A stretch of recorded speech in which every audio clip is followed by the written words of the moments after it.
Hello, good afternoon all guys, to all my friends, followers, and upcoming followers.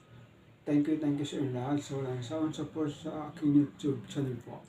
So, ngayon ating talakayang balita regarding po ito sa case ng what we call ating dating Speaker of the House, no other than Martin Romualdez po. So, dito tayo sa Inquiry News Net po. Dito tayo sa Inquiry News Net. So, Romualdez, Ombudsman building cases using discredited witnesses.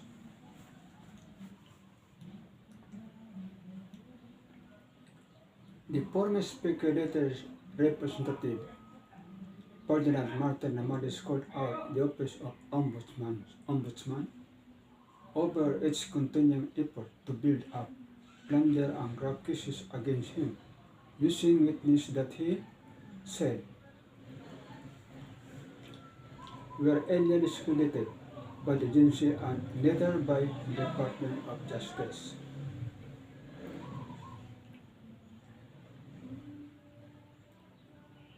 Romualdez did not name them in the statement, but he was apparently referring to the group of men claiming to have delivered suitcases containing cash drawn from public works funds and various political figures.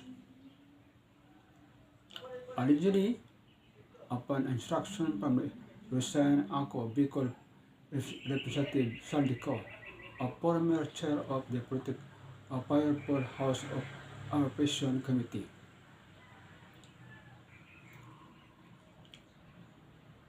a group of 18 men was described as ex-Marine and Coast former bodyguard when introduced to the public in February by lawyer Libito Balicot.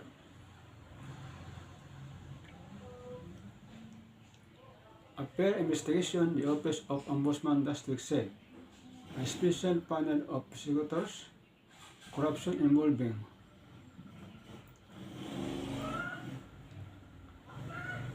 against Romualdez and Co. now including statements from 8 of men handled by Balicot.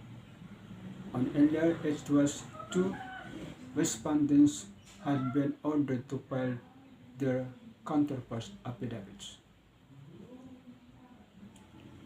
Romualdez's cousin of President Marcos is under investigation of corruption involving billions of pesos in public works kickbacks, allegedly made possible through insertion in the national budget.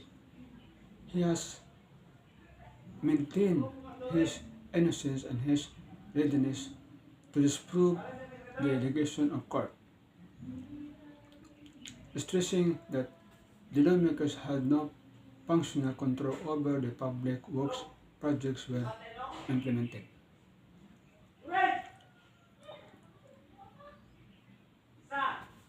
In their statement, Father Romualdez said, "All I ask in fairness in the pursuit of justice, but Ombudsman is using witness he and herself, and now the DOJ have already publicly discredited, who are now facing a cyber bill perjury charge." In this fair investigating, there are witnesses whose testimonies had been junked, even sure of cyber libel and perjury, but are still being used against me and me alone. He said, "I will not back down from this fight." Romualdez said, "I will not be intimidated. Let us do what is right."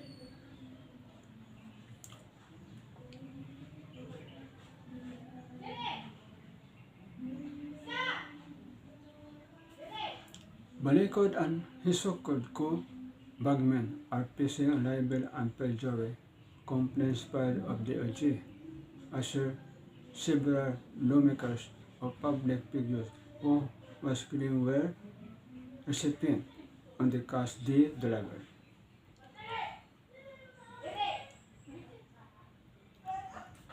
When they first came out of the media, Ombudsman Jesus Christopher Moria then remarked that they appeared to be merely acting the political effect. He also noted that 6 of them had been charged with murder.